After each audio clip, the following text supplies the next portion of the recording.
YouTube, we are back with another video. As you can see, today we have the 2023 Kia K5 GT line. It's not the GT, it's the GT line, but there's not that much of a difference. I mean, the GT has the turbo and this one is just turbocharged, and I believe the GT also have the 2.5 engine and this only have the 1.4 turbocharged engine. But it's no slouch, it still gets up and go. It have 4 different selector modes, and yeah, I mean, it's a pretty nice car. I would say that it have the sporty look, but it doesn't have the engine. But this is a nice, cool daily. I mean, you fill it up for, I would say, $40, and you're good to go for the week, man. As you can see, coming down, we have some 17-inch wheels. No, 18-inch, I'm sorry. 18-inch wheels wrapped in Pirelli tires. I mean, Pirelli is a good brand of tires. I haven't changed the tires yet, but you have the back fins right here. You have the fake exhaust. No, that is not real exhaust. As you can see, it's just like plastic covering it up. You have the fin at the bottom, as you can see. You have your K5 badge. You have this Kia badge. I really like this because a lot of people don't even know that this is a Kia, believe it or not. You have the GT line badge. You have your rear camera. Coming back around, you have a black spoiler as well.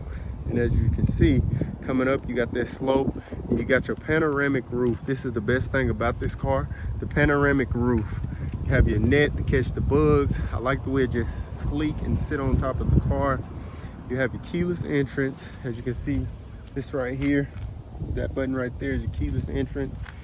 You have your turn signal on the mirrors, and coming back around, it's a pretty, I wouldn't say aggressive front end, but it doesn't look like a normal car. It still have that mean front end. Coming down here, you have your sensor right here. That sensor right there is amazing at times. I say at times because it auto brakes for you when it thinks that you're gonna have a collision. It lets you know when cars are leaving, and it will notify your dashboard when cars are leaving in front of you. But you also have that Kia badge. Once again, a lot of people don't even know that it's a Kia, man. Like, I don't know what kind of car they think it is, but if they're not a car guy, they don't expect this to be a Kia. But coming back to the front end, I would give it, some people say it's aggressive. In the car world, I know that this might not be aggressive, but 1 through 10, I would give it a solid, I'll say 5. I've seen more aggressive cars. I mean, looking at muscle cars and different things like that, I've seen more aggressive, but this definitely does look aggressive, being a just normal car, you know what I mean? Not no big engine or anything like that. But as we step into the as we step next to the car, as you can see, like I said, that keyless entrance right here. Here's the key fob. You got your silver. This is a high quality key fob, and it actually got some weight to it as well. I would compare it to, like, I would say a Land Rover or Jaguar type of key fob, you know. But you have all of your controls right here. You have hold, you have your panic, you have your unlock and lock as well. But walking up to the car, you can keep the key fob in your pocket. Just hit that right there, and up, I locked it. But tap it again, she opens right up for you. And as you can see, we have that, like, some people call it maroon. Appreciate it. Some people call it maroon, some people call it red. But these are some sporty seats. You got the GT line embroidered on the seats. You have the black stripe coming down. I mean, like I said, you get the sporty look, but you don't get the engine. That's the only thing this car is missing. And I mean, if you want to actually get the engine, I would say get a Stinger, you know, because everybody knows that Stingers look, I'll say 3 or 4 times better than this. But we have the flat bottom steering wheel with the GT badge. You have that Kia badge again. That's the new Kia badge. You have all your controls to control your dashboard. As you can see, that it's blinking because my sunroof is open. And you have the controls right here. Coming down here, you have all your climate controls. And this is what is selling a lot of people on these up-to-date newer cars. the screen, I would say the dash and the screen being connected, and it's coming all the way. You know what I mean? Like a lot of cars are doing this. Like the new Mustang have this screen. Mercedes have this screen. I mean, they're going more so center console, but this isn't about a Mercedes right now. But yes, this is a good selling point, how they're updating their interior, and I love it. I mean, you have your pull that right there, shut the door, and what we do, obviously, we do a little, you know, little dance for you. But we're gonna put our foot on the brake. We're gonna press start, just like that. The car is started. As you can see, 160 on the dash, 17,000 miles. And like I said, this car really haven't gave me no problems. I mean, everybody knows that Kia have been reliable since the 2000s, I want to say. Kia have been a very reliable car for a very long time, let's just say that.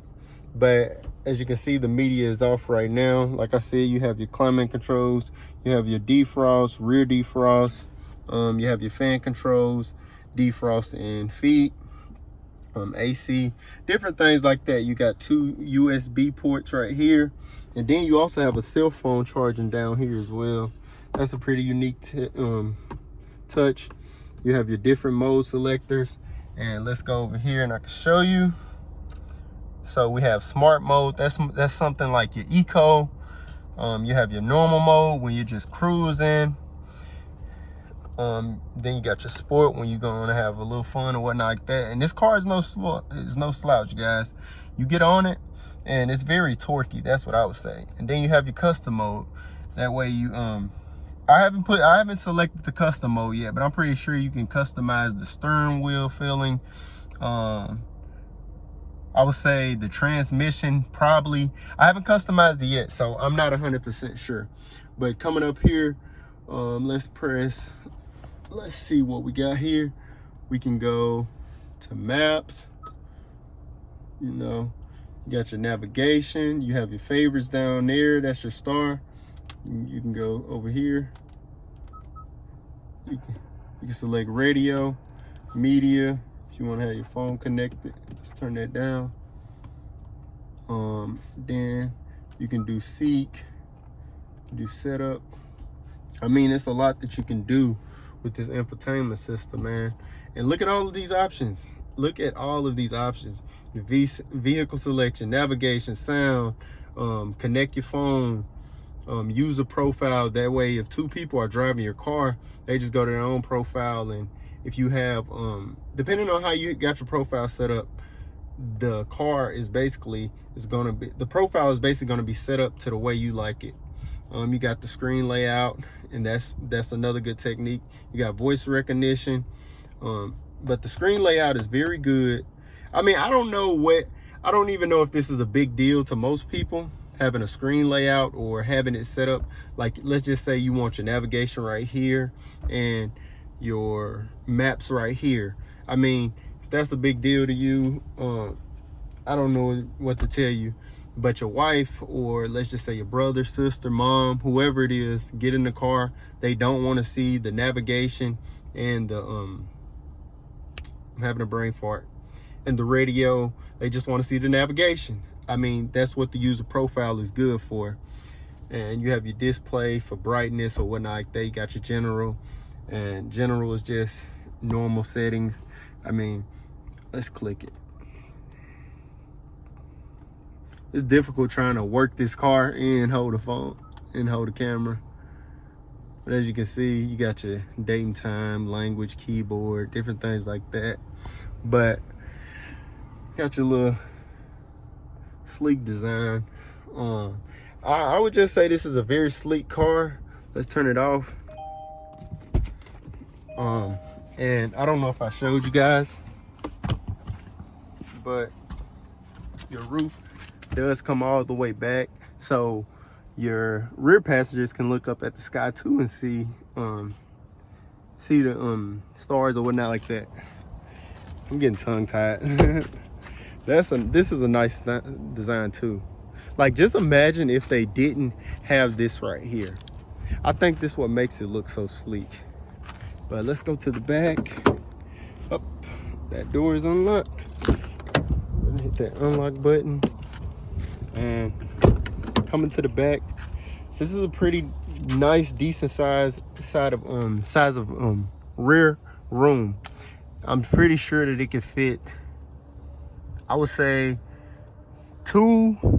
comfortably, I would say 5'8" to 5'9" people in the rear seat, you know, depending on how the front passengers sit. But as you can see, you have the red again, obviously. You got that black stripe, very nice, sleek design. Let's look in here. Have your cup holders right here.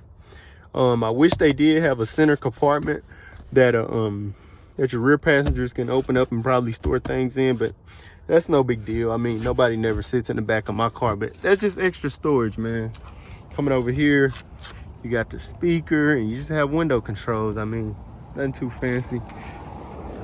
But I think this pretty much gonna wrap up the review. 2023 Kia K5 GT line. I mean, for the price point, I would say $30,000 to $35,000. You really can't beat it, you know. I mean, like I said, if you want more out of your car, I would suggest you go up to the Kia Stinger. This is just the GT line. This isn't a GT. I haven't drove the GT, so I don't really know the difference, but I believe the GT give you like 100 more horsepower, and you also get that turbo as well. I know some people like that turbo, depending on what type of car guy you is. But yeah, this is gonna wrap up the review. If you like this video, please leave a like. I appreciate you for watching, of course, and I'll catch you guys in the next video, man. Peace out.